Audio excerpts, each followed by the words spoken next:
I get excited actually when I talk to candidates and they say, I'm all in. I'm going to gut this thing out. I'm going to grind for 2 years. I'm quitting my corporate job. I get excited for those people. Those are they're going to make it. I do, because I just say, man, you are what franchisors are looking for. Welcome to the Zero to Profitable Franchise Podcast, the best place for you to come to figure out the right franchise to buy and how to get and stay profitable. My name is Tarek Johnson, and I've bought, grown, and sold multiple franchises and got myself free from corporate America, and now I'm on a mission to help you do that too. Here you'll find some of the most in-depth profitable franchise secrets, tangible strategies, and specific mindsets to help you create your dream life through franchising. All right, so let's talk about owning a franchise part-time for those people who are like, hey, I want to keep my job versus go all in the business. I use a three-legged stool analogy with potential franchisees. And the reason it's a three-legged stool is if you have a three-legged stool and one leg breaks, the stool falls down. So all three legs have to work in conjunction with each other. And the three stools represent, each leg of the stool represents something a really successful franchise owner should be good at or be willing to get good at.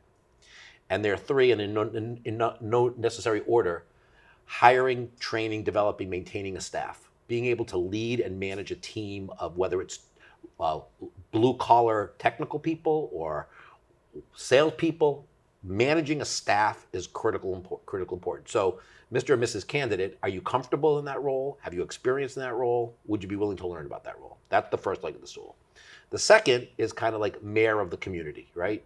You got to get out there into the community and let the people know about you. Now, the great thing about really good franchise brands is they've got this national marketing approach that's going to overlay on top of whatever you do on a local level, and they're going to give you that local marketing playbook. But what the franchisor isn't going to do is they're not going to come into your territory and contact the local youth sports programs to partner with them and market that. They're not going to join the local BNI groups on your behalf. So you have to be willing to get out into the community and network yourself to be the mayor of the community. That's the second leg of the stool.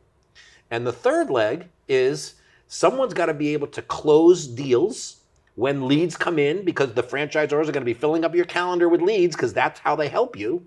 Someone's got to be able to close those leads, make sure the jobs get executed with excellence, and then make sure you ask those people for that 5-star review at the end of the day, because in the world we live in today, the 5-star review is everything. So that's the third leg. So if you're not willing to lead, build, manage a team, get out in the local community and create an awareness, and be the sales and customer support end of your business, then please make sure you have somebody who can. But if the answer to those are no, then you're really, I don't recommend you go forward, because I don't think you're going to be able to maximize that return on your investment, causing you to become frustrated. Great points, because I think most people have this perception that it's a franchise, it's a national brand, or at least heading that way, so I don't have to do anything. I can just sit back. I can turn the on sign on. There's a marketing. It clicked on. Now I don't have to do anything. All the leads are going to come through here. And every once in a while you have that candidate that does say that. They say, I'm really just not comfortable getting in front of people. Right. I'm just not really comfortable talking to homeowners or whatever. I'm just not comfortable. And my first instinct is don't do this. Right. Because you're just not ready to do it. Or are you good at least leading, like you said? Are you good at least leading a team? Can you build a team? Are you willing to understand that you're going to have to hire somebody to do those kind of different areas that you're not comfortable in?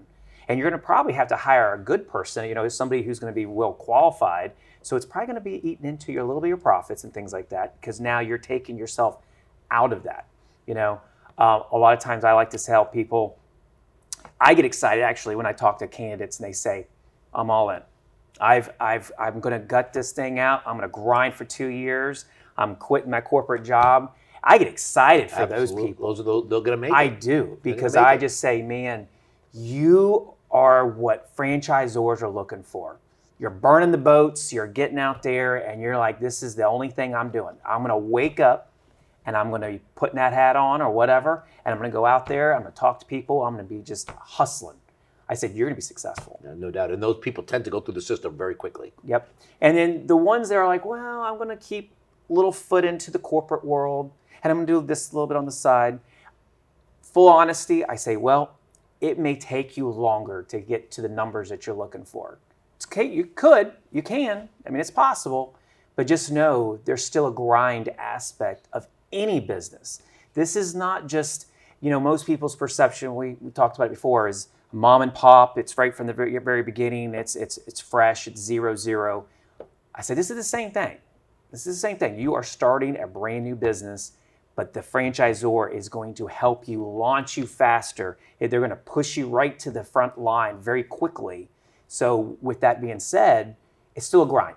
So are you willing? Are you really capable of working part-time and basically say on Saturdays and Sundays in the evenings? People like to look at themselves, look in the mirror and say, I can do it. I'm like, can you do that? Because if you can't, then maybe it's not a good opportunity for you. Absolutely. Yeah. And I think part of the struggle with people that way, as we all know, there's a lot of very bad franchises out there. Right? We don't work with any of them. We select not to. But the semi-passive concept is the fault of bad franchisors. It's true. Right? The people the franchises that all they really want is that franchise fee, and they don't really care about the success of the network, are going to tell people, yeah, are you kidding me, Chris? You can keep your full-time job. Just write the check for $59,000 that won't bounce, and you're a franchisee. If you want to work 2 hours. So we have to overcome that. And the good franchises that we work with don't do that. They will say that's not. So to your point, we have to actually undo a lot of the bad that has been out there for years. Because in our opinion, I think, when I say our, I mean you and I know you feel the same way, Tarek. If you're not going to be full-time in this business, it's really going to be something you should probably stay away from, because you're right. Your point about the results are going to come slower, but what's really going to happen is you're going to get frustrated. Yeah. Your spouse might say, where's the money you promised me? You might have to dip in. Who knows what's going to happen? And inevitably, you'll just bail. And then when somebody else calls you up and says, hey, would you be part of that another candidate calls to validate and says, hey, Chris, would you buy that franchise again? You're going to say, no, there's no way I would do it. I lost all my money. Yeah. Well, it wasn't the franchise that made you lose the money. It was you're not following that book. So there's a lot of stuff that goes in there that we kind of have to undo. But when anybody uses semi-passive, I'm like, oh, it's just a cringe, because there's no such thing as semi-passive. If it's your own business and your own house on the line, it's like, I just don't understand how anything can be semi-anything. But we deal with that a lot. Hey, before we go, thank you so much for listening to this episode. Please subscribe here on YouTube if you haven't already. And the biggest thank you that you could ever give me is to share this episode with someone who you think will benefit.